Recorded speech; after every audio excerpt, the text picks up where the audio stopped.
Okay, showtime. Got all the parts primed, rubbed down, scattered all over the place. This is the epitome of patience for me.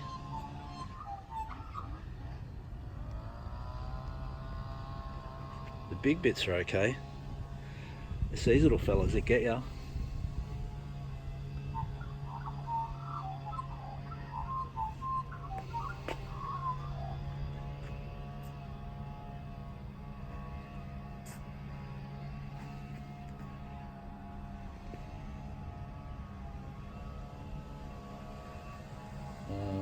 Wait, there's more.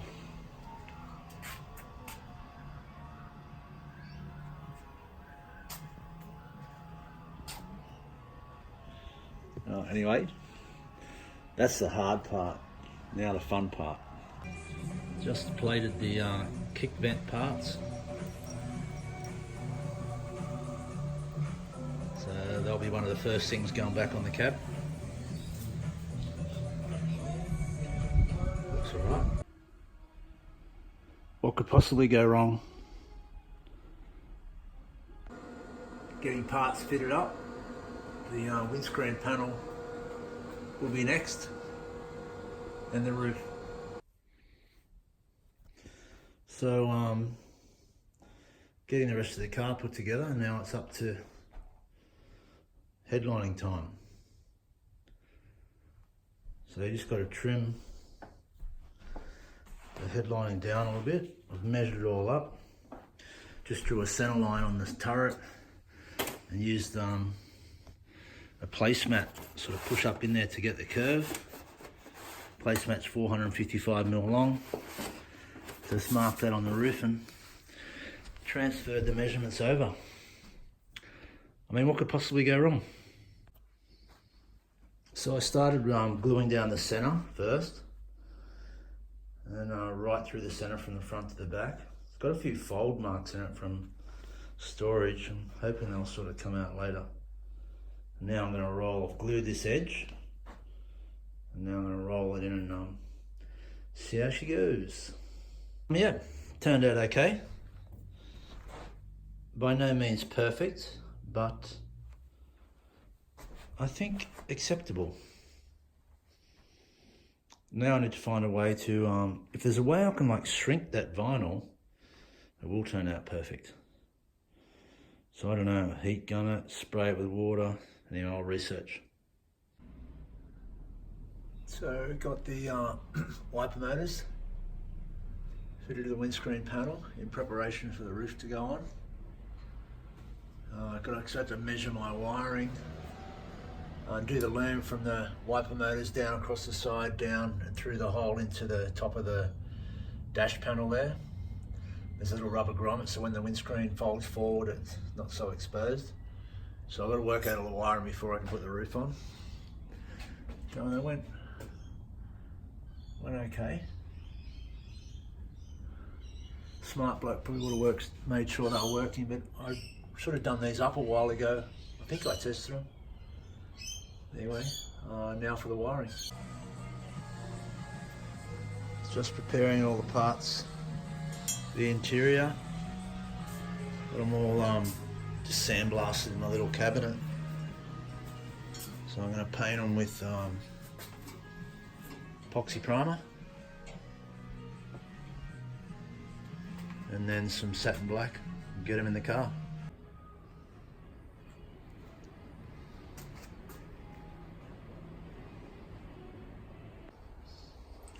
Okay, so the go and the woe pedals are in. Got the stanchion mounted. Now putting the steering box on. And steering box all fitted up.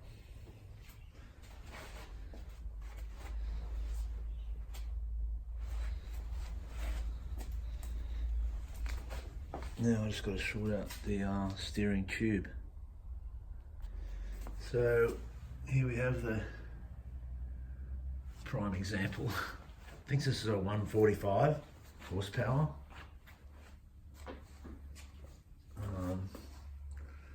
Sort of straight as she is.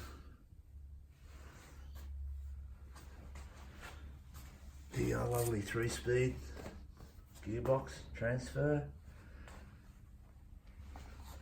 50 years of ground in crap. So I'm just going to give this like a, I think they call it a rattle can Rico. Put it in the chassis. Give it a few heat runs, hot runs, whatever, cycles. Make sure head gaskets and that's all right. I did a compression test on it 12 months ago. And it was all right then, so we'll give it another go. I don't really want to spend too much money on the engine. I reckon it'll be okay. They last forever, these things. It's the old Stromberg carby. I've got a lovely Asian W40 carby for it, or D40 carby. Yeah, so the fun begins. So first round of cleaning pretty much did nothing except got rid of a litre of degreaser. A little bit of silicone around the joints. So she's been apart before, probably by the modified transfer lever. So she may have a few surprises in for me, I guess. It's about 3 hours worth of cleaning.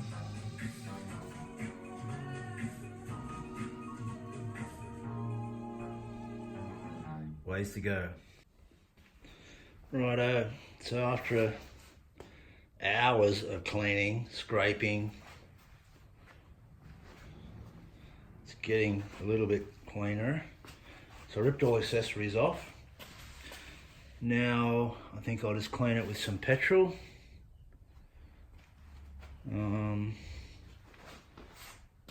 And yeah, start to put it back together, I guess.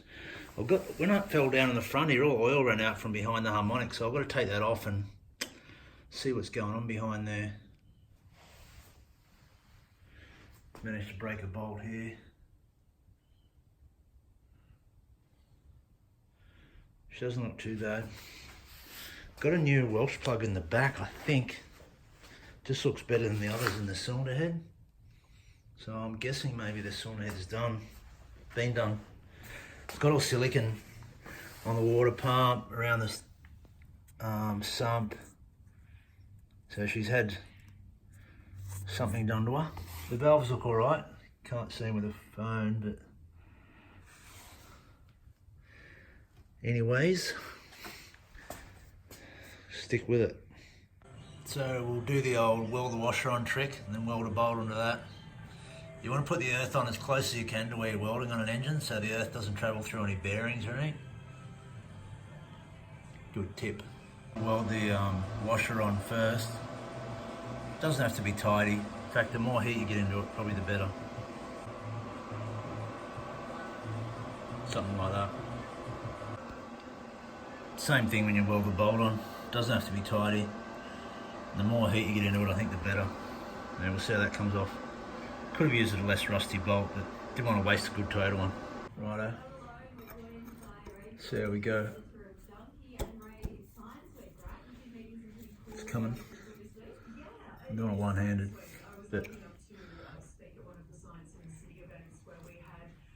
yeah, it's gonna work.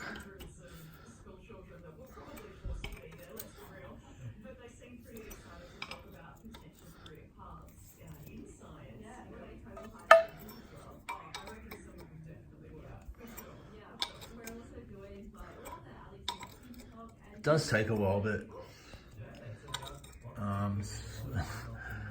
I've never successfully drilled one out. I always use this. All right. Job done.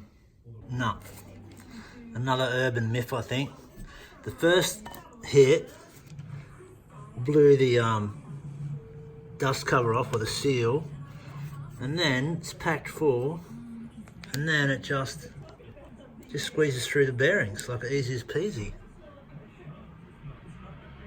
So that's an urban myth. got it full of grease. Got the big fucking hammer, BFG, and built it. It's got Project Wrong Way written all over it. So, gonna have a go at the old myth of filling the bearing up with grease. See if I can get it out. I've got a this peg that seems to fit in there nice and tight. Fill up with grease, belt that in there, and see what happens. Plan B. Got a bolt, high tensile bolt, ground you can see the ground a little bit so it just fits in the bearing.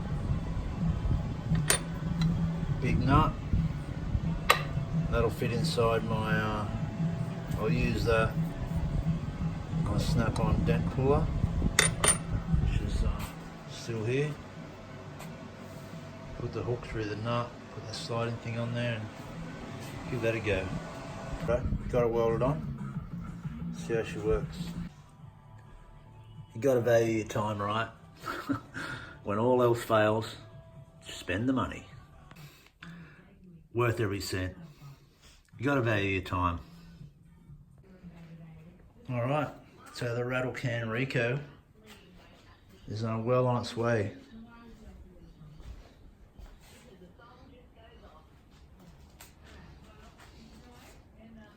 Coming on well. I didn't muck around with the harmonic much. Two reasons. One, I've got to put a double row on it. And two, when the motor tilts up, it just runs out the front seal like there's no seal in there. So I've got to take the seal off. I've got to take that big bolt off. It's a 46mm socket, but I haven't got one. So I'm going to put it in the car, put the starter motor on, put a pair of Stilsons on it, and cross my fingers. That's what normally happens. But yeah, it looks alright. Genuine low K.